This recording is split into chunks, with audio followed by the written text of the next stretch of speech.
દરગાહ ખાતે કાજી મુસાભાઈ સોઢાને લાકડાના ધોકા વડે, લોખંડના સળિયા વડે તથા છરી વડે જીવલેણ હુમલો કરી તેમનું મૃત્યુ નિપજાવેલ છે। આ સમય દરમિયાન ત્યાં હાજર શકીલ જેઠવા નામના જે વ્યક્તિ હતા તેઓને પણ ઈજા પહોંચાડેલી છે અને આ સમગ્ર બનાવને અંજામ આપેલ છે।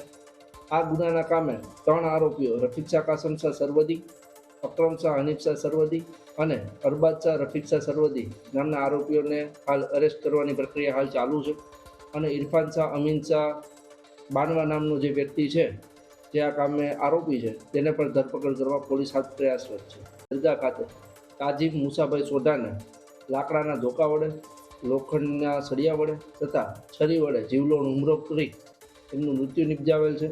આ સમય દરમિયાન ત્યાં હાજર શકીલ જેઠવા નામના જે વ્યક્તિ હતા તેઓને પણ ઈજા પહોંચાડેલી છે અને આ સમગ્ર બનાવને અંજામ આપેલ છે।